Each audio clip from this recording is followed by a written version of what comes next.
Voilà, nous allons revenir au livre du prophète Jérémie et j'aimerais que nous puissions lire 3 courts textes cet après-midi pour introduire notre réflexion. Le premier texte, nous le trouverons dans le chapitre 17, verset 14. C'est une prière de Jérémie à laquelle nous avons fait allusion ce matin. « Guéris-moi, Éternel, et je serai guéri. Sauve-moi et je serai sauvé, car ma louange, c'est toi. Voici qu'ils me disent, où est la parole de l'Éternel, qu'elle arrive donc?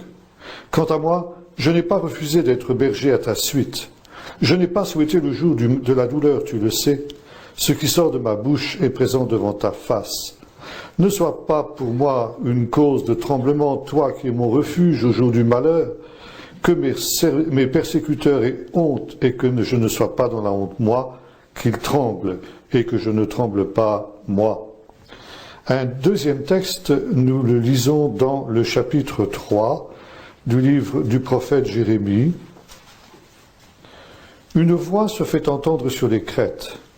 Ce sont des pleurs, des supplications des fils d'Israël, car ils ont dépravé leur conduite et oublié l'Éternel leur Dieu. Revenez à moi, enfants rebelles, je vous guérirai de vos inconstances. Nous voici, nous allons à toi, car c'est toi l'Éternel notre Dieu. Oui, les collines et le bruit qui vient des montagnes ne sont que fausseté. Oui, c'est en l'Éternel, notre Dieu, qu'est le salut d'Israël. Et enfin, un dernier texte, de chapitre 6 et de verset 16. Ainsi parle l'Éternel. Placez-vous sur les chemins, regardez. Informez-vous des antiques sentiers. Où donc est le bon chemin? Marchez-y et vous trouverez le repos de vos âmes. Ces 3 chapitres évoquent ici 3 thèmes que nous allons essayer d'examiner. Le premier, il est question de berger. Dans le deuxième, il est question de montagne. Et dans le troisième, de sentier. D'abord, berger.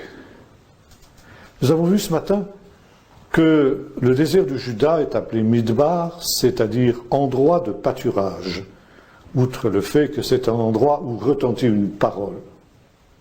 Il y a d'autres mots pour désigner des déserts qui sont beaucoup plus difficiles. On a le mot Yeshimon, par exemple, qui signifie un désert où rien ne pousse. Un désert de pierre ou un désert de sable. Ça, c'est un endroit qui est pratiquement invivable et pratiquement inaccessible. Mais ici, c'est un midbar, un endroit de pâturage. Et comme le dit le psaume 23, de vert pâturage, nous avons précisé ce matin qu'est-ce qu'il fallait entendre par là. Et c'est donc un pays de bergers, où les bergers poussent leurs troupeaux. Les bergers sont en général nomades ou semi-nomades, et il y a une période, un petit peu comme dans certaines régions ici du midi de la France, où commence l'époque des transhumances, lorsque cessent les pluies d'hiver, et cette période de transhumance va durer tout l'été. Dans la Bible, il y a toujours une opposition entre les bergers et les cultivateurs. Et cette opposition, cette inimitié, cet antagonisme, il demeure de nos jours encore au Moyen-Orient, dans les pays où il y a encore une importante économie qui est basée sur l'élevage du petit bétail. Cette inimitié entre cultivateurs et bergers, vous la trouvez déjà aux horaires de l'humanité, où il nous est dit que les 2 fils de Adam, Caïn et Abel, étaient l'un cultivateur, Caïn, et l'autre était berger, Abel. Et ce conflit, qui marque toute l'histoire de la Bible, éclate donc aux aurores de l'humanité et Caïn, le cultivateur, va tuer Abel, le berger. Pourquoi y a-t-il cet antagonisme? Antagonisme que nous retrouvons aussi lorsque les Israélites descendent en Égypte. Là, lorsqu'ils arrivent dans le pays d'Égypte, le pharaon accueille Jacob et ses fils et il leur demande « Quelle est votre profession? Quelle est votre occupation ?» Et sur les conseils de Joseph, les frères répondent « Tes serviteurs sont bergers depuis leur jeunesse. » Et comme résultat de cette déclaration, le pharaon leur accorde le pays de Goshen, qui est un pays de pâturage, qui est un pays de Midbar, exactement comme le pays de Canaan. Et il nous est dit ceci, car les bergers sont en horreur aux Égyptiens. Donc ici, un antagonisme. Pourquoi? Eh bien, parce que, comme je vous l'ai dit ce matin, le désert, le Midbar, c'est un endroit où il ne pleut pas suffisamment pour cultiver, mais où il pleut quand même suffisamment pour qu'il puisse y avoir des pâturages pour le petit bétail, c'est-à-dire pour les chèvres et pour les brebis. Et il arrive malheureusement, nous avons évoqué cela ce matin, que la sécheresse s'abatte sur le pays. Et par conséquent, les bergers n'ont plus grand-chose à mettre sous la dent de leurs brebis. Et la tentation pour eux alors est grande de pousser discrètement leurs troupeaux dans le pays cultivé et de permettre à leurs troupeaux de brouter ce qui est cultivé, évidemment, ce qui ne fait pas l'affaire des cultivateurs, vous pouvez l'imaginer. Et à l'époque biblique, il y avait autour des champs cultivés des murets de pierres sèches sur lesquels on mettait des espèces d'épines. Une épine qui vraisemblablement a été celle dont on a fait la couronne d'épines qui a été placée sur la tête de Jésus. Et ces épines servent en quelque sorte de barbelés de l'époque, de telle sorte que si les brebis ou les chèvres veulent franchir ces petits murets, eh bien elles s'écorchent le ventre sur ces épines. Mais évidemment, lorsque un cultivateur retrouvait son champ brouté, il soupçonnait immédiatement les bergers. Et les bergers démentaient formellement avoir jamais poussé leurs troupeaux dans le pays cultivé. Et c'est une des raisons pour lesquelles les peuples du Moyen-Orient, les peuples sédentaires, considèrent que les bergers, les bédouins, sont des menteurs professionnels. Et que par conséquent, il n'y a pas plus menteur qu'un bédouin. Aujourd'hui encore, c'est ce qu'on dit. Ils sont spécialistes de ce genre d'actions secrètes et ensuite ils disparaissent sans laisser de traces. Et c'est la raison pour laquelle les bergers pour tous les peuples du Moyen-Orient sont considérés comme des citoyens de seconde zone, comme des gens méprisables, comme des menteurs. Dans le droit juif, le droit talmudique, la parole d'un berger n'est jamais prise en cause en justice, pour la bonne et simple raison que le berger c'est un menteur, nous l'avons vu. Et le berger était donc considéré comme quelqu'un de vil, comme quelqu'un de méprisable. Les bergers sont en horreur aux Égyptiens, nous l'avons vu tout à l'heure. Et voilà justement ici un extraordinaire paradoxe. C'est que, d'une part, quand Jésus va naître à Bethléem, à qui les anges vont-ils annoncer la bonne nouvelle? À des bergers. Et les bergers vont raconter autour d'eux ce qu'ils ont vécu. Ils ont vu des anges qui leur ont annoncé que le Messie était né et qu'il était né dans une crèche. Non mais vous, ça va pas la tête. De qui vous vous moquez, vous les bergers? Allez raconter ça à d'autres. On en a tellement entendu de votre part qu'on ne va pas croire à ce genre de propos. Voyez-vous, Dieu a voulu se révéler à des gens qui étaient méprisés. Et l'échec de leur mission vient de leur état de berger. C'était des bergers qui étaient à Bethléem. Et ils passaient la nuit dans les champs. Ça ne peut pas être le 24 décembre. Le 24 décembre, dans les champs de Bethléem, il fait trop froid. Il pleut. Ce n'est plus l'époque des transhumances. Jésus est né quelque part entre, disons, le mois d'avril et le début du mois d'octobre. Quand exactement, nous ne savons pas. Bon, je dis ça simplement pour mémoire. Nous allons bientôt fêter Noël. C'est pas une mauvaise chose de le faire. Mais en tout cas, il faut savoir que c'est sûrement pas le 24 décembre que cette question s'est produite. Maintenant, il y a un autre paradoxe dans la Bible. Non seulement Dieu a fait en sorte que la naissance de son fils soit annoncée par des bergers, mais Dieu a souvent utilisé des bergers pour faire son œuvre. D'abord, David, le grand roi David. Et cet homme était le plus petit de la maison de son père. Et lorsque le prophète Samuel est venu pour chercher un roi sur la demande de l'Éternel qui devait remplacer Saül, le roi déchu, Dieu l'a envoyé dans la maison de cet Ishaï qui avait 7 fils. Et les 7 fils de Ishaï vont défiler devant Samuel l'un après l'autre, par rang d'âge, le plus âgé d'abord et les plus jeunes ensuite. Et à chaque fois qu'un de ses fils passe devant Samuel, l'Éternel dit au prophète, pas celui-là, celui-là je l'ai rejeté. Finalement le prophète dit, mais alors, les 7 sont passés, qu'est-ce qui se passe? Tu m'as envoyé là, Seigneur, et tu dis, c'est aucun de ceux-là. Et il demande par tout hasard à Ishaï, t'aurais pas un 8e fils quelquefois? Ah oui, bien sûr. Ah mais le petit dernier. Mais le petit dernier, il est berger. Il est avec les troupeaux là-bas. Ça peut pas être lui. Dieu va quand même pas choisir pour son peuple comme roi un berger. Et voilà, c'est ce qui va se passer.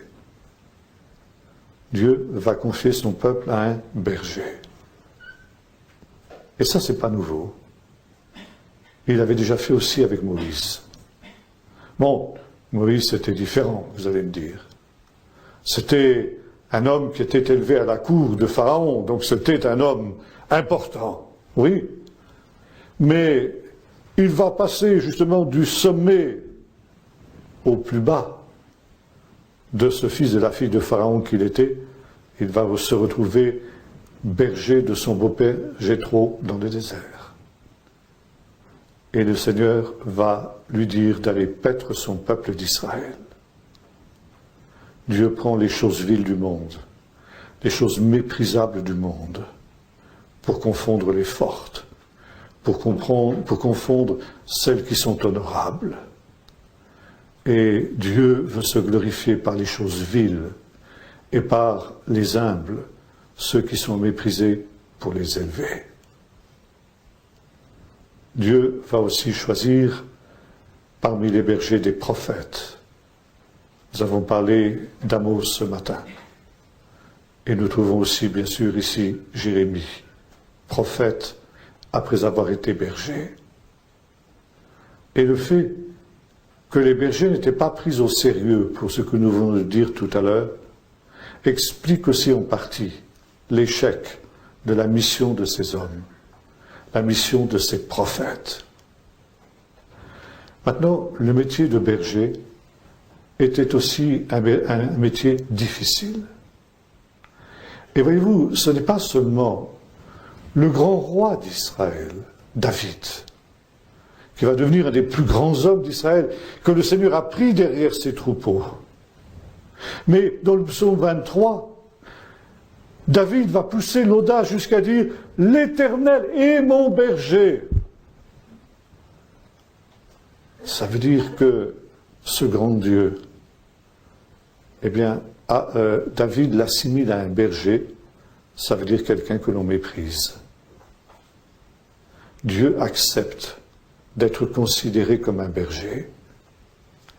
Et nous, quand nous lisons le psaume 23, ça nous semble une évidence. Nous sommes tellement habitués à ce psaume définir Dieu comme un berger que nous ne voyons pas là ce qu'il y a de choquant, ce qu'il y a de scandaleux pour un lecteur de ce psaume à l'époque de David. Dire Dieu est un berger. Les peuples voisins avaient des dieux qui avaient fait parfois certaines occupations, mais c'était jamais des bergers. Aucun peuple du Moyen-Orient n'a assimilé ces dieux, et en particulier le plus grand de ces dieux, à un berger. Et voyez-vous, nous avons là déjà une annonce de ce que sera l'incarnation, l'humiliation de Dieu en Jésus. Jésus qui lui aussi se définira beaucoup plus tard comme le bon berger.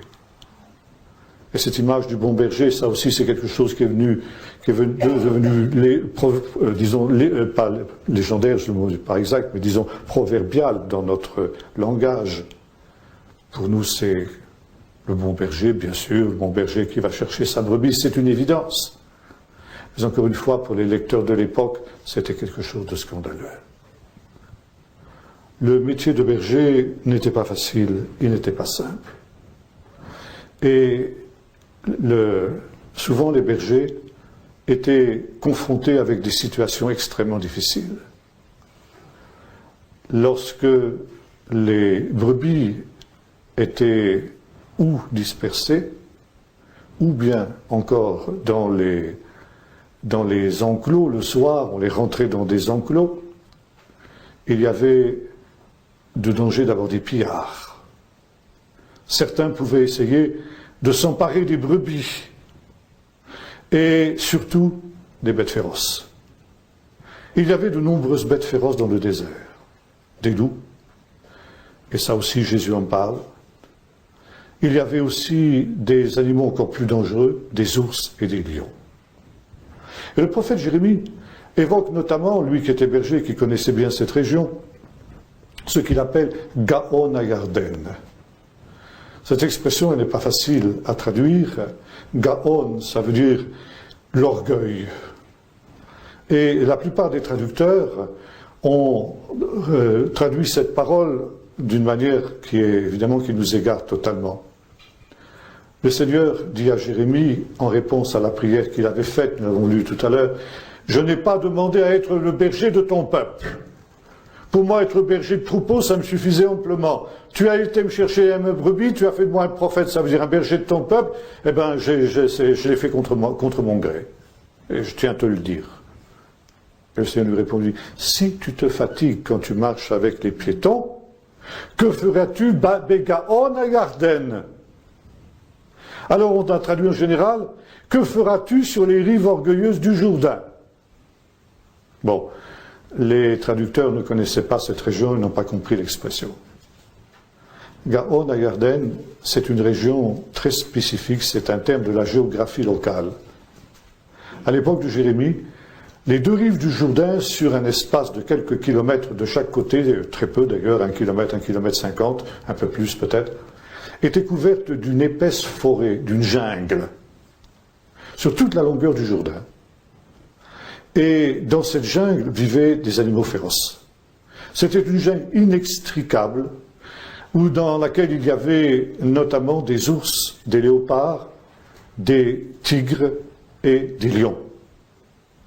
Et lorsque les bergers devaient traverser cette région, notamment pour franchir le Jourdain, pour passer de l'autre côté du Jourdain, de l'autre côté du désert, et évidemment c'était un moment très très dangereux, parce qu'ils se trouvaient confrontés avec ces animaux féroces. D'où cette remarque du Seigneur à Jérémie, si tu te fatigues déjà quand tu marches dans un pays tranquille, qu'est-ce que ce sera quand tu devras traverser cette jungle du Jourdain ? Et même lorsque on évitait d'entrer dans cette région de jungle, qui n'existe plus de nos jours d'ailleurs, elle a été défrichée depuis l'époque, et donc les animaux féroces qui habitaient à cette époque-là ont disparu aussi, ne vous inquiétez pas, si vous avez là-bas, vous n'avez aucun problème de ce côté-là, peut-être malheureusement, parce que j'aimerais bien en voir de temps en temps des animaux comme ça. Bon, passons. Mais il y avait aussi, lorsque ces animaux étaient affamés, ils sortaient de leur repère et ils allaient attaquer les troupeaux. Et souvent le berger se trouvait confronté avec ces animaux féroces qui cherchaient à emmener une brebis. Vous connaissez l'histoire aussi que raconte David quand il dit que, quand il va combattre Goliath, et que Saül lui dit, mais enfin, tu es un adolescent, tu es un jeune garçon, tu es un enfant presque encore, et tu vas aller combattre cette espèce de géant que les plus vaillants des guerriers d'Israël n'osent pas aller affronter. Et David lui dit, moi je suis un simple berger. Et j'ai l'habitude de combattre. Non seulement contre des pillards qui viennent éventuellement voler mes brebis, mais contre des animaux féroces. Et David avait entre ses mains un bâton de berger. Je me rends compte que j'ai oublié d'amener le mien. Il y a quelques années, je me suis ramené d'Israël un véritable bâton de berger. Le bâton de berger, il en est question aussi dans le chapitre 11 d'Ésaïe, il nous est dit qu'un rejeton naîtra du tronc d'Ishaï. Un bâton de berger, il est fait d'un rejeton d'olivier. L'olivier, c'est un des arbres les plus résistants qui soit au monde. Et quand vous coupez ou vous détruisez un olivier, eh bien il repousse toujours. Un olivier, c'est un arbre qui est pratiquement indestructible. Il y a quelques années de ça, je me trouve en Israël, visiter un ami, et juste à la porte de sa propriété, il me dit, en sortant, il me dit, tiens, regarde, tu vois, regarde, cet olivier, il me gênait, j'ai essayé de le détruire, et je sais que c'est un arbre extrêmement difficile à éliminer. Donc regarde, tu vois, j'ai brûlé jusqu'aux racines. Et on voyait effectivement les racines brûlées. Ben regarde, il n'y a rien à faire. Un rejeton. Ça repousse toujours. Et ça repousse à quelques centimètres du tronc mère. Et lorsque ce rejeton est déjà un peu solide, le berger arrache ce rejeton et il en fait son bâton. Parce qu'à l'extrémité, à la racine, il y a une sorte de bulbe. Et ça vous fait une formidable massue. Et lorsque le berger est quelqu'un qui a ce bâton avec lequel il fait un tas de choses. Par exemple, lorsqu'une brebis cherche à s'égarer, il suffit qu'il lance le bâton comme ça, et avec le bulbe, elle va tomber droit sur le nez devant le nez de la brebis, elle va l'arrêter net dans son élan. Le bâton du berger lui permet, quand les oueds débordent à la saison des pluies, ce qui est le cas en ce moment, je vous en ai parlé ce matin, ça lui sert à traverser avec ses brebis un oued qui est en train de déborder. Alors ça lui sert pour sonder. Il met devant lui son bâton, plus c'est profond, et dit ça c'est praticable, là c'est pas praticable. Jacob nous dit que quand il est parti du pays de Canaan, il est parti tout simplement avec son manteau et son bâton. Ce bâton qui lui servait justement pour sonder la profondeur du Jourdain. Et puis le bâton du berger, ça lui permet de se défendre contre les animaux féroces. Si, bien manier ce bâton, par exemple, avec le bulbe, vous fracassez la tête du lion, eh bien le lion, ça lui fait une grosse bosse. Et il va 36 chandelles. Et David nous dit cela, qu'avec ce bâton, il a mis en fuite des ours et des lions qui attaquaient ses brebis. Il y a une autre manière aussi pour le berger d'intervenir, c'est que quand dans un enclos, le soir, il a rassemblé ses brebis, je sais parfois des cirques naturels qui sont sommairement aménagés.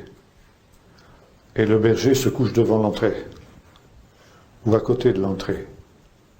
Et si une bête féroce vient la nuit pour voler une brebis, le premier qu'elle va rencontrer, c'est le berger. Et c'est ce qui vous explique comment Jésus dira « Je suis la porte des brebis ». Le berger se couche devant l'entrée et il est la porte. Et si une bête féroce vient, eh bien le berger va défendre ses brebis contre cette bête féroce, parfois au prix de sa propre vie. Et Jésus, le bon berger, dira « Je donne ma vie pour mes brebis ». Parce que justement, il est celui qui va défendre ses brebis. Il dit, le salarié auquel n'appartient pas les brebis, quand il voit venir le voleur, les pillards, les bêtes féroces, il s'enfuit. Et ces gens-là, ou les loups, les dévorent et les dispersent. Mais moi, dit-il, je suis le bon berger, je donne ma vie pour mes brebis. Et voyez-vous, le berger, il est non seulement celui qui défend ses brebis contre ceux qui les attaquent, mais il est aussi celui qui conduit les brebis dans des endroits où elles vont trouver des pâturages et surtout elles vont trouver de l'eau. Le berger est un homme qui doit connaître le désert d'une manière parfaite, d'une manière totale. Et c'est ainsi que il va conduire les brebis là où elles doivent se rendre. Mais les brebis doivent obligatoirement suivre le berger pour ne pas s'égarer dans le désert. Et s'égarer dans le désert pour une brebis, c'est une menace mortelle.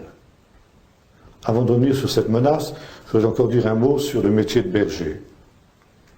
Le berger connaît les endroits qui sont propices pour que les brebis paissent. Mais les bergers ont à la fois à leur disposition des brebis et des chèvres. Et ces deux animaux ont des coutumes et des mœurs très différentes.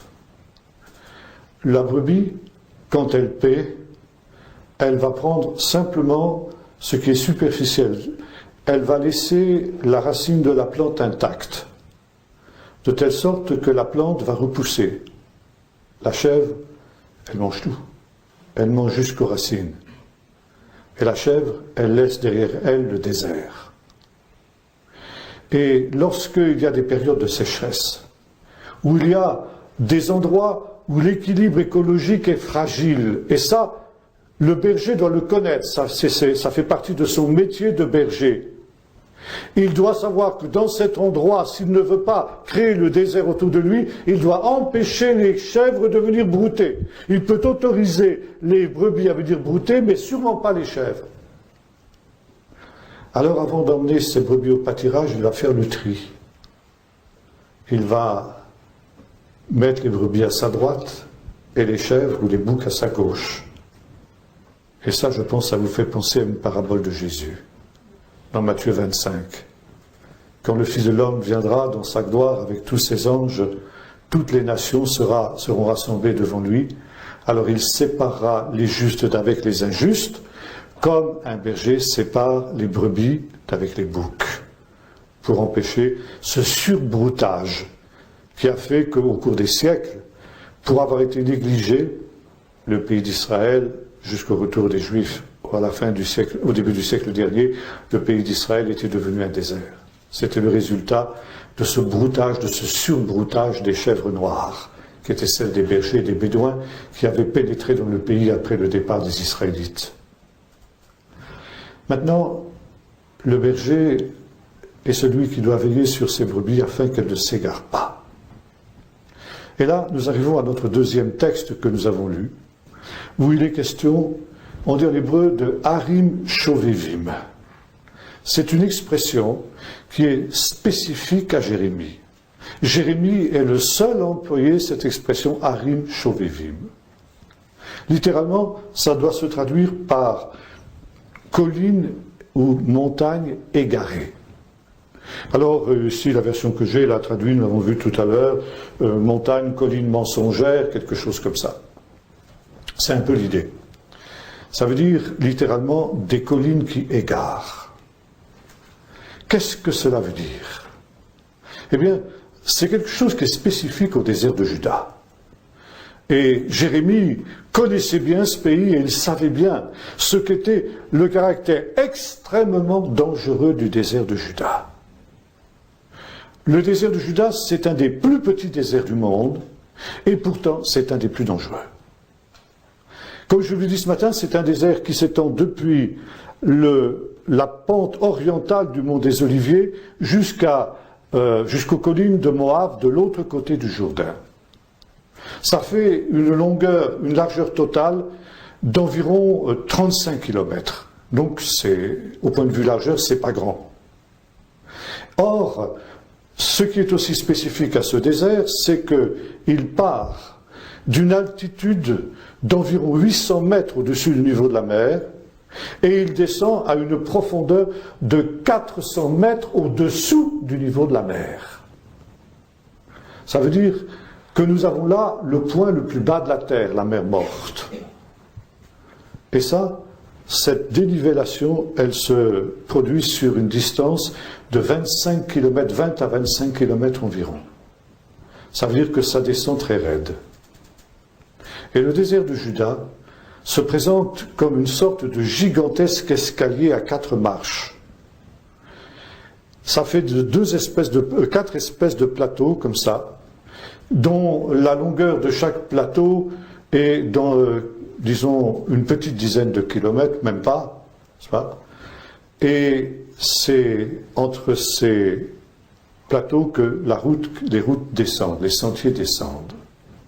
Aujourd'hui, il y a une route évidemment goudronnée, à 4 voies, une belle autoroute, on ne peut pas s'égarer. Bien sûr, à l'époque de Jérémie, ça n'existait pas. Et aujourd'hui encore, quand on roule sur cette route, on voit de chaque côté de cette route ce que le prophète appelle les montagnes qui égarent, Harim Shovivim, montagnes mensongères.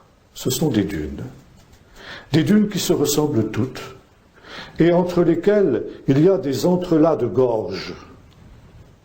Or, ce désert, aujourd'hui, comme je disais, est encore un désert extrêmement dangereux.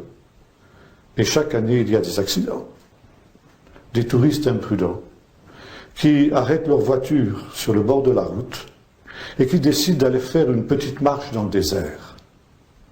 Et quand on est notamment au-dessus dans les étages supérieurs et qu'on regarde en bas, en contrebas, on dit « Oh là là, c'est joli là-bas, tiens, j'irai bien voir là-bas. » « Oh ben c'est facile, tu vois la première colline, on la prend, tu prends la deuxième à droite et puis tu arrives. »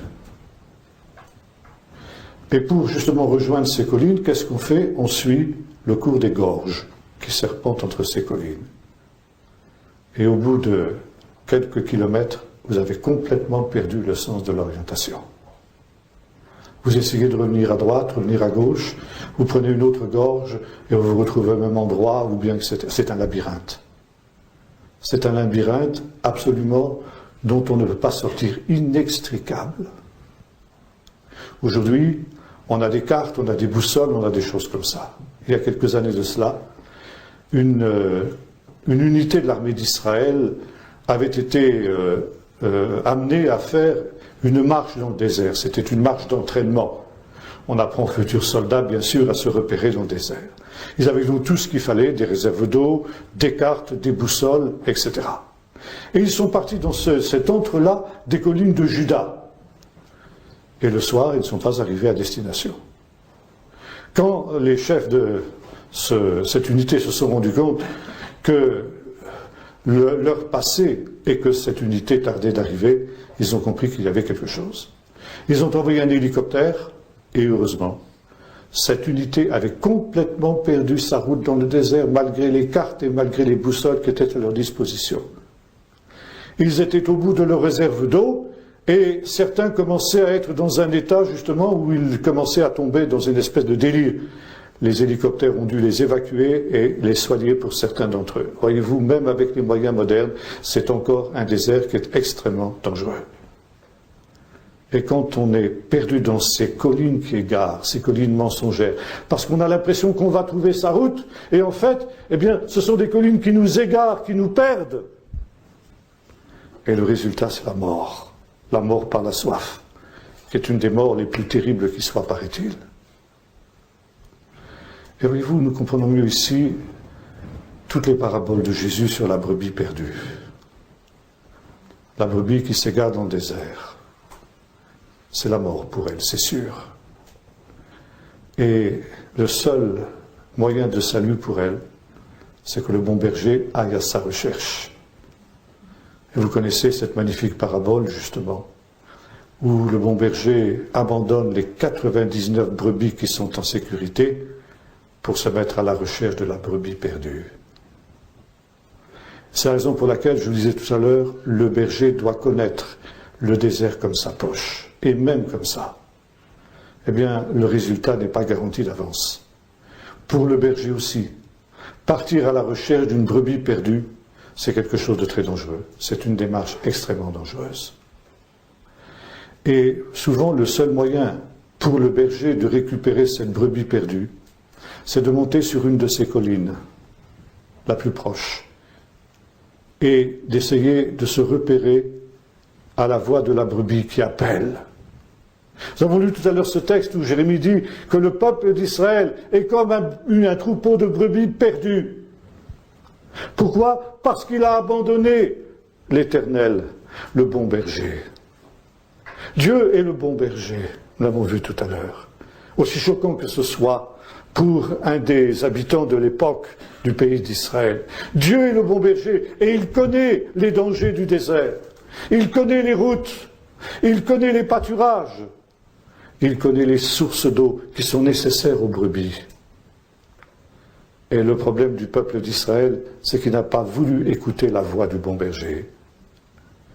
Et le livre de Jérémie nous montre le peuple d'Israël errant dans le désert, comme un troupeau de brebis perdues. Et cette dispersion du peuple d'Israël dans le désert, elle est pour Jérémie l'image de l'exil. Parce que le peuple d'Israël n'a pas voulu garder la Torah du Seigneur. Parce qu'il s'est écarté de sa parole. Alors, il s'est égaré dans le désert. Et le résultat de cette apostasie, c'est qu'il va se trouver dispersé parmi tous les peuples, et par conséquent, il va être là en danger de mort. Et le prophète dit, j'entends ces brebis qui appellent dans leur détresse. Les brebis comprennent qu'elles sont perdues. Et elles ne retrouvent plus leur route au milieu de ces collines qui égarent, de ces collines mensongères, de ces doctrines mensongères des peuples, de ces religions mensongères des peuples qui les ont attirés dès le départ, comme ces touristes imprudents dont je vous parle tout à l'heure. Oh, c'est joli là-bas, tiens, on va aller jusque là-bas. Alors on laisse la voiture. Et quelquefois on retrouve les cadavres de ces touristes morts à quelques centaines de mètres de leur voiture, quelques centaines de mètres de la route. Eh bien voilà le sort du peuple d'Israël. Ils se sont laissés séduire par l'attrait de ces mensonges qui étaient formulés par les autres peuples autour desquels ils habitaient, auprès desquels ils habitaient, par leur doctrine, par leur religion, par leurs coutumes, par leur manque de vie, bref, dans ce que nous appelons le monde. Ils ont cru qu'ils allaient pouvoir retrouver facilement la route. C'est toujours le mensonge du péché. Oh, tu peux bien faire ça, de toute façon, tu sais bien que tu pourras revenir tranquillement, c'est pas un problème. Montagne mensongère, montagne qui égare. Et quand on a abandonné le bon berger pour aller à l'aventure, on ne sait pas où ça va nous mener, on ne sait pas où cela va terminer. Et c'est alors que le berger entend la voix de la brebis qui appelle, il l'entend dans le lointain, parce que vous savez ce qui est spécifique au désert, c'est que le son porte très loin. Il y a un tel silence dans le désert que le moindre bruit s'entend très très facilement. J'avais un ami qui était un ancien juge rabbinique, c'est-à-dire un homme qui était comme un rabbin si on veut, qui avait découvert sans contact aucun avec les chrétiens ni avec le Nouveau Testament que Jésus était le Messie. Et il avait voulu venir en Israël, s'établir dans le désert, pour préparer les chemins du Seigneur, du Messie, qui allait revenir. Et par conséquent, le prendre à la lettre. Il était arrivé avec quelques-uns de ses disciples, une petite communauté. Il avait aussi eu cette vision communautaire. Ça remonte aux années 60, la fin des années 60. Et il est arrivé de Miami, en Floride, avec une dizaine de personnes autour de lui. Et à Tel Aviv, ils avaient pris un autobus qui les emmenait en direction du désert à Eilat. Et pendant qu'ils voyageaient, ils priaient. Il dit, Seigneur, tu nous montreras l'endroit où il faut qu'on descende.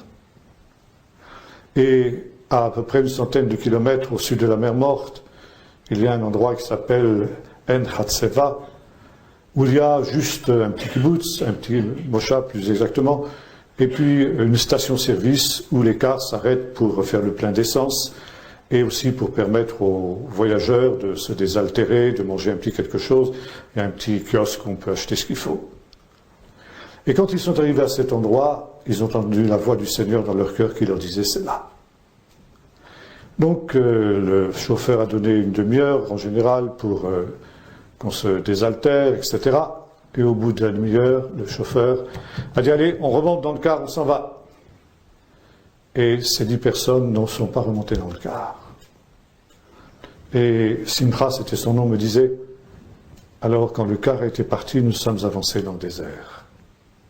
Et quand dans le lointain, le bruit du moteur du car s'est évanoui, il y avait là un silence, comme jamais, jamais je n'en ai entendu de ma vie. pas le chant d'un seul oiseau, pas le frissonnement d'un arbre, d'une feuille d'arbre, d'un seul brin d'herbe. C'était le grand désert, le silence absolu. Et j'ai compris, m'a-t-il dit, que là je pouvais crier, la voix qui crie dans le désert. Et quand je sors de chez moi le matin, disait-il, je crie aux quatre coins de l'horizon, Jésus est le Messie d'Israël. Et on m'entend dans le monde entier. C'était pas simplement théorique. L'aventure de ce bonhomme un peu fou, il faut bien le reconnaître, avait fait le tour d'Israël et du monde entier. Et constamment, c'était des cars entiers qui venaient de tous les endroits du pays pour voir ce que il avait appelé Kfar Yeshua HaMashiach, le village de Jésus le Messie. Et il me disait, je ne peux pas te dire le nombre de rabbins du Mea Shearim que j'ai baptisés ici au nom de Jésus. Voyez-vous, la voix qui crie dans le désert. Et non seulement le berger doit avoir l'oreille exercée pour entendre le son de la voix de la brebis perdue, et il va se repérer à la voix, mais lui-même va monter sur la colline la plus proche parce qu'il est inutile d'essayer d'aller chercher la brebis dans l'entrelac des gorges qui serpentent entre les collines. Et là, c'est lui qui va crier. Et la brebis, à son tour, va se repérer à la voix du bon berger. Voyez-vous, Jésus nous dit ceci, les brebis connaissent ma voix. Elles ne connaissent pas la voix d'un étranger. Et finalement, ce n'est pas le berger qui va aller rechercher sa brebis, sauf exception. C'est la brebis qui va revenir de son gré, parce qu'elle a compris qu'elle est en danger. Et tout ce que le bon berger peut faire, c'est se montrer et en même temps crier pour que la brebis revienne. Et la brebis, à son tour, va se guider au son de la voix du bon berger. À la voix du bon berger et aussi à sa silhouette. Sa silhouette qui émerge sur une de ces collines. Et vous avez ça aussi dans le livre du prophète Jérémie. Nous aurons l'occasion de voir ça ce soir, quand il sera question du retour. De loin, l'Éternel se montre à moi. Comme vous savez, on est en contrebas, je le disais tout à l'heure, puisque ce désert de Juda est un gigantesque escalier de 4 marches. Le berger va essayer de se placer sur un endroit particulièrement élevé où, si l'aube apparaît, eh bien automatiquement, il va être éclairé, puisque le soleil se lève à l'est, et la brebis va pouvoir le voir se dressant sur cette colline. Elle la voit et elle l'entend. Revenez, enfants égarés. Revenez, vous qui avez été égarés par ces collines Chauvévim, ces collines mensongères dont il est question ici dans le texte que nous avons lu. Ça, c'est le deuxième point. Maintenant, il y a un troisième point. Ce sont les sentiers dans le désert. Sentiers qui sont évoqués dans le chapitre 6 que nous avons lu, où il est question de ces sentiers qui sont appelés Shfilot Olam. Aujourd'hui, lorsque l'on traverse le désert de Juda, on peut encore voir sur le flanc de ces collines de très très nombreux sentiers qui serpentent. Et le soir, quand, au moment de l'été, la transhumance encore des Bédouins qui sont en général des Arabes, les troupeaux reviennent, c'est très intéressant de les voir, ils suivent ces sentiers sans en sortir de droite ni de gauche. Ces sentiers sont qualifiés de sentiers olam, ça veut dire sentiers anciens, ou encore sentiers éternels.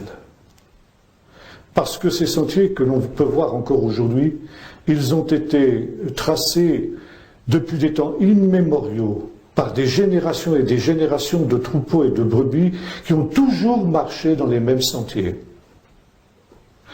Ces sentiers, ils relient les différents pâturages entre eux, mais surtout, ils conduisent aussi au point d'eau. Parce que, nous aurons l'occasion de voir ça tout à l'heure, un des éléments essentiels dans le désert, c'est l'eau. Sans l'eau, on ne peut vivre. L'eau, c'est la vie dans le désert. Et les brebis ont besoin aussi de points d'eau. Nous verrons qu'il y a différents types de points d'eau, mais le berger est celui, ça fait partie de son métier de berger, qui doit connaître parfaitement les points d'eau, qui doit savoir à quel moment de l'année ces points d'eau sont à sec et à quel moment de l'année on peut espérer trouver de l'eau. Et encore une fois, ces endroits n'ont pas varié depuis des temps immémoriaux. Et les sentiers qui y mènent sont toujours les mêmes. Et c'est la raison pour laquelle, si on suit les sentiers qui ont été frayés par des générations et des générations de troupeaux, de brebis et de bergers, on est sûr de ne pas s'égarer et d'arriver quelque part. Ça aussi, c'est tout ce problème de l'égarement dans le désert qui touche ceux qui pourraient évidemment sortir de ces anciens sentiers. On les appelle aussi Drachei Kedem, voies éternelles, voies de la justice. Maintenant, très souvent, ces sentiers, ils s'entrelacent, ils se croisent. Et à partir du moment où vous arrivez à un croisement, bien sûr, ça veut dire que vous avez un changement de direction. Là, quelle voie choisir? Quel chemin choisir? Et vous voyez, à ces carrefours en général, ces croisements de routes, vous voyez des perches qui sont plantées directement dans la terre. Ce sont des perches qui sont plantées par les Bédouins et qui servent de point de repère, de poteaux indicateurs. Un non-bédouin ne comprend pas, évidemment, la signification de ces perches. Parce qu'il y a leur taille, il y a leur forme, il y a des signes que seuls les Bédouins connaissent. Mais qui sont comme autant de poteaux indicateurs comme nous avons sur nos routes. À droite, c'est telle direction, la direction de Toulouse, là-bas, c'est la direction de Montauban, etc. Bon, c'est à peu près la même chose, mais c'est tout un langage codé que seuls les Bédouins connaissent. Maintenant, aujourd'hui, la Société pour la protection de la nature d'Israël entretient avec beaucoup de soin ces sentiers, et en même temps ces signes, ces poteaux indicateurs. Alors on a ajouté bien sûr des choses beaucoup plus modernes aujourd'hui, vous savez, comme pour les sentiers de randonnée, une flèche rouge vous indique que vous allez dans telle direction, une bleue dans une autre, etc. Vous avez des plans parce que vous avez beaucoup d'Israéliens qui aiment beaucoup faire des randonnées dans le désert. Mais quand on décide de faire une randonnée dans le désert, la Société pour la protection de la nature prévient les touristes, dit surtout ne sortez pas des sentiers frayés. Parce que, encore une fois, si vous sortez de ces sentiers frayés, si vous allez à l'aventure, vous allez vous retrouver dans la situation que nous avons indiquée tout à l'heure, vous allez vous retrouver dans cet état où les montagnes vont vous égarer, vont vous mentir, et vous allez vous égarer cette fois-ci dans des conditions dramatiques. Bon, il y a aujourd'hui peu d'accidents avec les Israéliens, parce que les Israéliens savent ça. Les touristes nettement moins. C'est pourquoi les accidents les plus graves qui se produisent malheureusement chaque année, c'est avec des touristes imprudents qui ne connaissent pas le fait qu'il ne faut surtout pas quitter les sentiers frayés. Et à l'époque où ces petits signes aujourd'hui, rouge, vert, ces petites flèches, etc., avec des plans qu'on donne aux randonneurs avant le départ, lui indiquent le bon chemin, eh bien, c'était les perches des Bédouins qui faisaient cet office. Et à cet endroit, eh bien, il fallait choisir le bon chemin. Et le prophète nous dit cela. Jérémie nous dit, placez-vous au carrefour, regardez et interrogez. Et enquérez-vous des anciens sentiers et marchez-y, et vous trouverez le repos de vos âmes. Ça veut dire que quand on arrive à un de ces carrefours, il ne faut surtout pas se tromper de route. Si vous arrivez dans un été et que vous prenez par exemple une route qui mène dans une source qui va être à sec, parce que c'est l'été, et qui ne peut être utilisée qu'en hiver, vous voyez ce que va être le résultat. Vous risquez de mourir de soif. Par conséquent, il faut prendre l'unique route qui mène à une source qui n'est pas tarie pendant l'été. Et ça, il faut le savoir, lequel de ces chemins, vous en avez quelquefois 5, 6, 7 qui partent dans toutes les directions, quel est le bon chemin? Enquérez-vous du bon chemin et marchez-y, et vous trouverez le repos de vos âmes, parce que vous trouverez des oasis. C'est ça que Jérémie déclare. Or, qui est celui qui connaît le bon chemin? Qui est celui qui connaît la voie juste? Dieu. Et Dieu seul peut nous indiquer quel est le bon chemin. Mais, comme le dira le prophète dans un autre texte, mon peuple a quitté les anciens sentiers. Il est parti à l'aventure pour se chercher des sentiers non frayés. Et le résultat, c'est justement cette dispersion. Le résultat, c'est justement qu'il est entré dans cet état de pays de l'ombre de la mort, dans les épaisses ténèbres du désert dont nous parlerons aussi tout à l'heure. Quelle est la bonne voie? Et qu'est-ce que le prophète veut dire? Que le peuple d'Israël, en abandonnant les commandements du Seigneur, est sorti de ses anciens sentiers. Ce qu'il appelle les anciens sentiers, ce sont les commandements de Dieu. Le commandement de Dieu n'est pas une réalité légaliste, comme on le montre trop souvent dans nos milieux évangéliques. C'est un sentier ancien, un sentier frayé. Et c'est un sentier qui mène vers les pâturages et qui mène vers des sources d'eau, qui mènent vers des oasis. C'était le professeur Karl Barth qui avait défini avec précision ce que sont les commandements de Dieu. Et il avait dit en gros ce que disent les Bédouins, ce que dit Jérémie. Il avait dit le commandement de Dieu, c'est comme un poteau indicateur qui indique la limite entre la vie et la mort. Si tu restes sur le sentier, si tu restes sur le bon chemin, tu restes dans le domaine de la vie. Et le but du commandement, c'est de te conduire à la vie. Mais si tu quittes ce chemin, si tu passes la frontière, si tu négliges le poteau indicateur, tu entres dans le domaine de la mort. Ça veut dire que peut-être la mort ne va pas te frapper tout de suite. Mais ça veut dire qu'au moment où tu quittes ce droit sentier, ce bon chemin, eh bien tu te trouves en danger de mort. Comme le voyageur qui a quitté les sentiers frayés, les sentiers anciens, pour aller à l'aventure dans le désert. Et finalement, le commandement de Dieu n'a d'autre but que d'être ce poteau indicateur. Et lorsque, à la fin du livre, au chapitre 31, le prophète Jérémie évoque ce que sera le retour d'Israël au temps de la fin, il dit ceci: dresse des signes, mets des poteaux indicateurs. Ces poteaux indicateurs qui ont été enlevés, les commandements de Dieu qui ont été éliminés, qui ont été balayés, et qui font justement que non seulement le peuple d'Israël, mais l'Église de Jésus-Christ aujourd'hui est comme un troupeau de brebis égaré, de brebis perdues, parce qu'on ne prend plus en compte les commandements de Dieu. Et par conséquent, on se retrouve dans la situation qui était celle du peuple d'Israël à l'époque des juges, où il n'y avait pas de roi en Israël, chacun faisait ce qui lui semblait bon. Et le résultat, c'est que l'Église aujourd'hui est aussi semblable à un troupeau de brebis perdues. Chacun suit son propre chemin, comme le disait le prophète. Chacun fait ce qui est bon à ses yeux.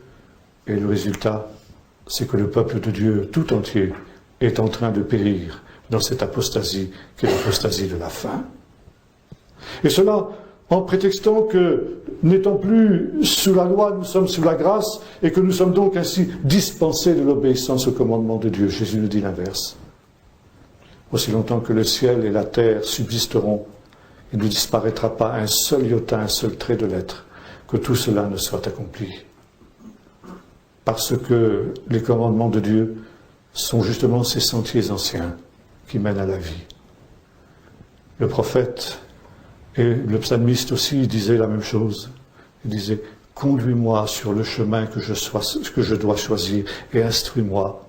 Que ton bon esprit me conduise dans la voie droite. Voyez-vous cette idée d'un chemin ancien. Or, cette expression les anciens sentiers, elle est intéressante, notamment à notre époque moderne, où on veut tellement être moderne qu'on se défie de tout ce qui est ancien. Ce qui est ancien, les choses anciennes, mais c'est dépassé. Il faut adapter l'Évangile à la modernité. Il faut faire table rase de ces vieux commandements et il faut maintenant les interpréter, les réinterpréter à la lumière de notre époque nouvelle. Et comme disait notre frère ce matin, j'ai bien aimé son expression, nous vivons un néo-évangélisme, tu as dit, ou quelque chose comme ça, oui, le mot néo, c'est nouveau, voilà, tout est nouveau. Exactement comme la brebis qui quitte les anciens sentiers, s'imaginant qu'elle va vivre une aventure formidable, quelque chose de nouveau. Or, le Seigneur est celui qui ne change pas. Sa parole ne change pas. Ses exigences ne changent pas. Ses promesses ne changent pas. Et parce qu'on a abandonné les anciens sentiers, on ne voit plus l'accomplissement des promesses de Dieu. Dieu, nous disions ce matin, s'est retiré parce que nous avons quitté les anciens sentiers. Et le Seigneur dit, comme il le disait par la bouche du prophète Jérémie, « Revenez, enfants rebelles. Revenez loin de ces collines qui égarent. » Et de la même manière que le peuple d'Israël s'était aventuré dans ce désert dangereux, à la recherche de choses nouvelles, de sensations nouvelles, d'expériences nouvelles, se rendant pas compte qu'il était égaré par ces montagnes, ayant quitté ces sentiers d'autrefois, eh bien c'était aussi ce que le prophète annonçait en tant que prophète des nations, sur ce qui arriverait dans les derniers temps, pour les nations, pour l'Église des nations, qui elle aussi s'est laissée égarer par ces collines trompeuses, par les promesses trompeuses du monde moderne, de ces idéologies avec lesquelles on veut accommoder l'Évangile, de ce qui est aujourd'hui la nouveauté. La nouveauté, c'est devenu une véritable idole. Il faut absolument faire du nouveau, du nouveau, du nouveau. On ne réfléchit pas que si nous parlons de nouveau, ça veut dire que l'ancien est mauvais. Par conséquent, les commandements de Dieu sont mauvais. D'ailleurs, c'est ce qu'on dit. Or, ce sont des sentiers éternels. Marchez-y et vous trouverez le repos de vos âmes. Et là, le prophète reprend un thème que l'on trouve dans toute la Bible, qui est un des thèmes essentiels de la parole de Dieu.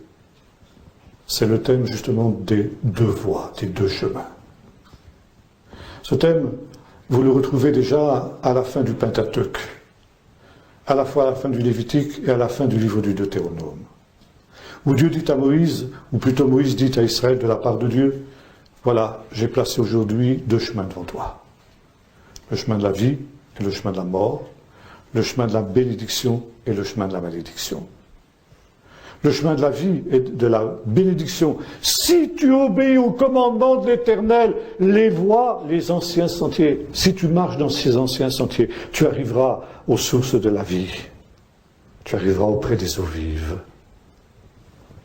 Et le chemin de la mort et de la malédiction, si tu choisis de désobéir aux commandements de l'Éternel, alors tu vas aller à l'aventure et tu vas errer comme un troupeau de brebis perdues jusqu'à ce que tu arrives à la mort. J'ai placé ces deux chemins devant toi. Et Moïse, à la fin du livre de Deutéronome, place le peuple d'Israël à un carrefour. Placez-vous au carrefour. Regardez et considérez les anciens sentiers. Tu choisis le chemin de la vie ou le chemin de la mort. Dieu a placé dans sa parole des poteaux indicateurs. Il te dit, voici le bon chemin. L'autre chemin, tous les autres chemins, mènent à la perdition. Quel est l'homme qui craint l'Éternel, dit le psalmiste. Le Seigneur lui montre le chemin qu'il doit choisir. Et son âme reposera dans le bonheur. Il n'y a pas 36 chemins qu'il doit choisir. Un seul chemin est le bon. Et Dieu le montre à celui qui craint le Seigneur. Vous retrouvez ce thème aussi dans le livre des psaumes. Dès le premier chapitre du livre des psaumes, le psaume premier. Car l'Éternel connaît la voie des justes, mais la voie des pécheurs mène à la perdition. Et tout le livre des psaumes, lui aussi, tourne autour de ce thème des deux chemins. Le chemin de la vie et les chemins de la mort. Car les chemins de la mort sont nombreux. Le chemin de la vie est unique. Heureux ceux qui le trouvent. Et j'ai cité le psaume premier ce matin en disant, celui qui a choisi le chemin de la vie, celui qui a choisi de craindre l'Éternel, et de garder sa parole, de serrer sa parole dans son cœur, comme le dit le psalmiste au psaume 119, et comme un arbre planté près d'un courant d'eau. Il donne son fruit en sa saison, et tout ce qu'il fait lui réussit. Tandis que les méchants sont comme la paille que le vent dissipe. Et c'est tout le thème du livre des psaumes. Vous retrouvez ce thème aussi dans l'Évangile, dans une parabole de Jésus. Quand on lui demande, Seigneur, n'y a-t-il que peu de gens qui soient sauvés? Et Jésus ne répond pas directement à cette question, qu'il y en ait peu ou qu'il y en ait beaucoup, ça ne vous regarde pas, ce n'est pas votre problème. Ton problème, c'est d'être au nombre de ceux qui seront sauvés. Et Jésus dit, efforcez-vous d'entrer par la porte étroite, car large est la porte, spacieux est le chemin qui mène à la perdition. Il y en a beaucoup qui rentrent par là. Mais étroite est la porte, resserré est le chemin qui mène à la vie. Il y en a peu qui le trouvent. Quand on est dans le désert de Juda et que l'on voit ces sentiers anciens, on comprend mieux cette parabole. Les sentiers dont il est question sont en effet des sentiers étroits. Sont des sentiers qui serpentent eux aussi entre ces collines mensongères. Et parfois, quand on marche sur ces sentiers, on peut se demander, mais est-ce que finalement c'est le bon chemin? Oui, c'est le bon chemin. Parce que c'est celui que Dieu a tracé. Dieu est le bon berger, et il connaît le chemin. Et comme le dira aussi le prophète Ésaïe, nous étions tous comme des brebis égarées. Chacun suivait sa propre voie. Mais le Seigneur a fait retomber sur lui l'iniquité de nous tous. Et Pierre, commentant ce texte, nous dit, vous étiez autrefois comme un troupeau de brebis égarées, mais aujourd'hui vous êtes revenus vers le berger et le pasteur de vos âmes.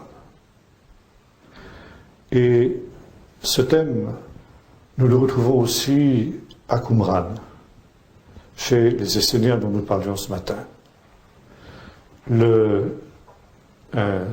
La règle de la secte, qu'on appelle la règle de la secte, enfin la secte, la communauté plus exactement, la secte c'est désobligeant. La règle de la communauté commence de la manière suivante. Il y a deux chemins devant chaque homme. Le chemin de la vie et le chemin de la mort. Le chemin de la lumière et le chemin des ténèbres. Et sur ces deux chemins, il y a deux esprits qui président à ces chemins. Sur la voie de la vie, sur le chemin de la vie et de la lumière, il y a l'Esprit de Dieu. Et sur le chemin de la mort et des ténèbres, il y a l'esprit de Béliar, c'est-à-dire de Satan. Et ces deux esprits essaient d'entraîner chaque être humain, chacun sur leur propre chemin. L'Esprit de Dieu essaie d'attirer l'homme sur le chemin de la lumière et de la vie. L'esprit de Béliar essaie de l'attirer sur le chemin des ténèbres et de la mort. Et le carrefour, c'est le cœur de chaque être humain. C'est dans le cœur de chaque être humain que se déroule ce combat entre l'esprit de la lumière et l'esprit des ténèbres. Et chaque être humain doit décider auquel de ces deux esprits il veut obéir, lequel de ces deux esprits il va suivre. Ou la voix du bon berger, pour reprendre la parole de Jésus, ou la voix des étrangers, comme le dit ce même Jésus. Quelle voix allons-nous écouter? Paul nous dit la même chose dans le chapitre 7 de l'Épître aux Romains, quand il nous parle de ce combat qui se trouve en lui entre ce qu'il appelle la bonne tendance et la mauvaise tendance, et qui fait qu'il est un être déchiré. Déchiré entre ces deux esprits qui cherchent chacun à l'entraîner sur un chemin. L'esprit du diable qui essaie de l'entraîner sur un chemin de destruction, un chemin de mort, un chemin de perdition, un chemin d'égarement. Et puis enfin, vous retrouvez ça dans un vieux texte judéo-chrétien qui date du début du IIe siècle et que l'on appelle la Didaché des 12 apôtres, l'enseignement des 12 apôtres nations. Les spécialistes de ce texte sont arrivés à la conclusion qu'il a été écrit par des gens qui avaient été d'anciens Esséniens. C'est pourquoi on retrouve un parallèle entre cet écrit judéo-chrétien du IIe siècle et l'écrit de Qumran auquel j'ai fait allusion tout à l'heure. Et ce texte, la Didaché, ce petit texte, la Didaché des 12 apôtres, commence par les mêmes paroles. Il y a deux chemins devant chaque être humain. Et ensuite vient l'énumération des commandements de Dieu. Un peu ce que nous trouvons dans le Sermon sur la montagne. Mon fils, l'auteur s'adresse à son fils. Son fils, quand la Bible parle de son fils, ça ne veut pas dire forcément son fils biologique. Ça veut dire son disciple. Dans la tradition juive, il y a un texte qui nous dit ceci: qui enseigne au fils de son prochain un verset de l'Écriture, cela lui est considéré comme s'il avait lui-même engendré. Entre un disciple et son maître, il y a une relation filiale. Le maître est un père spirituel. C'est ce qui se passe dans le livre des Proverbes, où l'auteur des Proverbes s'adresse à celui qu'il appelle « mon fils ». Ça veut dire celui qu'il veut instruire. Et le livre des Proverbes aussi est articulé autour de cette notion des deux chemins. Le chemin de la sagesse, c'est-à-dire le chemin de la vie, et le chemin de la folie, c'est-à-dire le chemin de la mort. Et le fils auquel s'adresse le livre est justement à ce carrefour décisif de son existence. Lequel, mon fils, de ces deux chemins vas-tu choisir? Et moi qui connais le chemin, moi ton Dieu, et donc ton Père, je t'instruis et je te montre le chemin que tu dois choisir. Choisis la vie afin que tu vives. Et dans la didaché des 12 apôtres, il y a cette expression « mon fils », c'est-à-dire celui que je veux enseigner. Vous vous souvenez aussi, Paul parlait de Timothée comme son fils, mon enfant. Non pas que Timothée ait été son fils biologique, mais parce qu'il l'avait enseigné dans les choses de Dieu, il était en quelque sorte son père. Mon fils, ne sois pas colérique, parce que la colère conduit au meurtre. Les commandements de Dieu, tu ne tueras pas. Mon fils, ne sois pas envieux, car l'envie conduit au vol. Ne sois pas concupiscent, car la concupiscence conduit à l'adultère. Ne sois pas léger, parce que cela peut t'emmener au parjure. Fuis le mal et tout ce qui a l'apparence du mal. Voyez-vous, nous sommes amenés là à la loi de Jésus, au commandement de Jésus dans le Sermon sur la montagne. C'est-à-dire sur ces commandements qui peuvent conduire à la vie éternelle. Non seulement dans ce que l'on appelle les grands commandements, mais également les petits commandements. Ne te mets pas en colère, ne regarde pas une femme pour la convoiter, ne sois pas envieux, ne sois pas parjure, etc. Ce sont les commandements qui mènent à la vie. Alors, et j'arrive maintenant à ma conclusion, nous sommes aussi dans un temps décisif. Un temps où le peuple de Dieu, nous disions tout à l'heure, est semblable à ces troupeaux de brebis perdues, qui se sont laissés égarer par les collinements trompeuses et mensongères de ce monde, qui ont abandonné les anciens sentiers pour aller à l'aventure dans des chemins non frayés, et qui sont justement aujourd'hui comme un troupeau de brebis qui ne savent pas encore, mais qui vont le savoir bientôt, qu'ils vont à la mort. Il y a une euphorie aujourd'hui, parce que l'on croit qu'on va trouver des choses extraordinaires, et en fait ce sera le mensonge, la déception, montagne qui égare.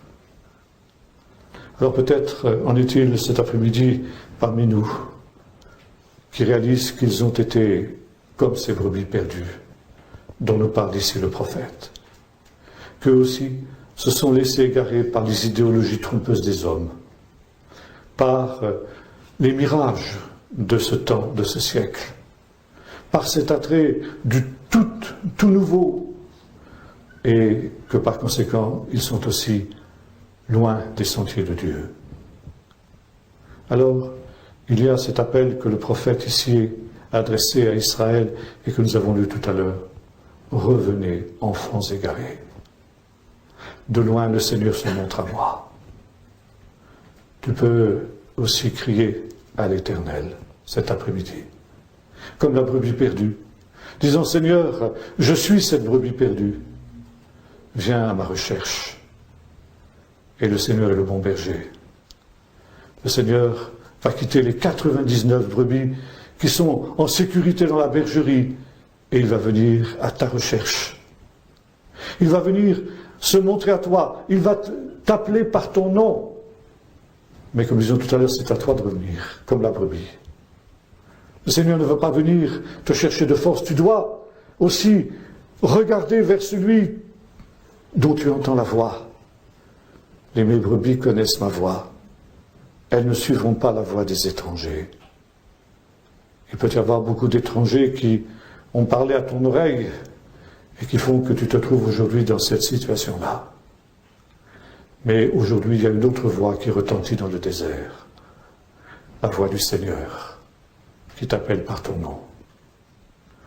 Et si tu reviens au son de cette voix, si tu reconnais cette voix du bon berger, si tu reconnais cette voix du Saint-Esprit qui parle dans ton cœur et qui parle non pas d'une voix de tonnerre, mais comme ce murmure doux et léger qu'avait entendu Élie quand il était dans le désert, dans la caverne.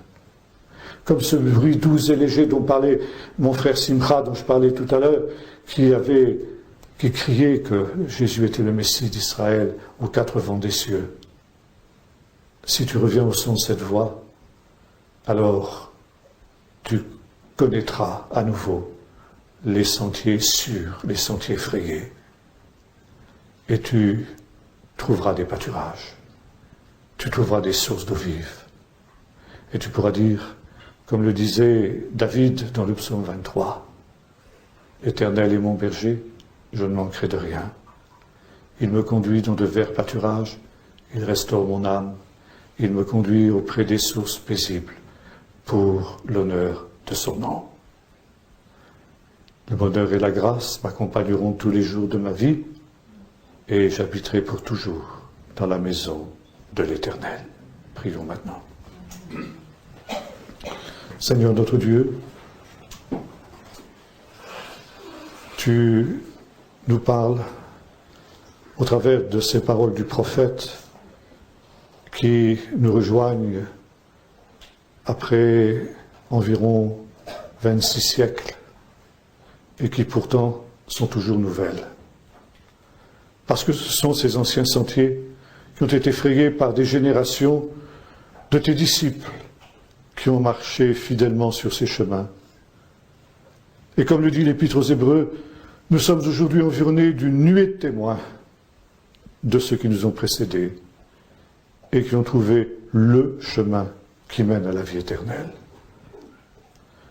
Seigneur, aujourd'hui, plus qu'à aucune autre époque, nous sommes dans ce désert qui égare, où toutes sortes de chemins se présentent à nous.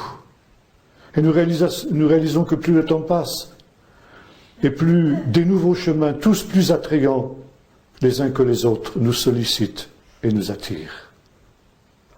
Et Seigneur, nous sommes souvent comme ces voyageurs qui se laissent attirer par ces mirages et qui s'imaginent que de toute manière ils pourront reprendre la bonne route jusqu'à un moment où ils se rendent compte qu'ils sont totalement égarés. Seigneur, nous vivons ce temps de confusion, ce temps d'égarement de la majorité de ton peuple. Mais toi, tu restes le même, Seigneur. Et tel le bon berger, tu te tiens sur les hauteurs et tu appelles. Tu appelles chacun par son nom. Tu nous appelles à revenir, Seigneur, de retrouver à ces carrefours les anciens sentiers et d'y marcher afin de trouver le repos de nos âmes.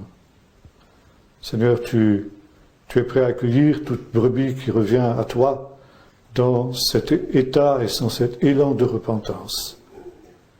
Et Seigneur, parce que tu es le bon berger, tu es prêt alors à nous défendre contre tous nos ennemis, contre les lions, les ours, les loups, les pillards qui voudraient nous ravir de ta main, contre tout ce qui pourrait nous nuire. Tu es prêt, Seigneur, à nous mener dans les sentiers justes, ceux de ta parole, de tes commandements. Aide-nous, Seigneur, à reprendre pied sur ta parole, à reprendre ta parole au sérieux, à réaliser, Seigneur, que tes commandements ne sont pas pénibles, mais que tout ce qui est né de toi triomphe du monde, et que la victoire qui triomphe du monde, c'est notre foi. Aide-nous, Seigneur, à serrer ta parole dans notre cœur pour ne pas nous égarer loin de tes voies. Et nous te faisons cette prière de David, celui, Seigneur, qui avait pu dire que tu étais son berger. Conduis-moi dans la voie juste. Montre-moi le chemin que je dois choisir. Et que ton bon esprit me conduise dans le sentier juste, afin que mon âme repose dans le bonheur. Au nom de Jésus. Amen.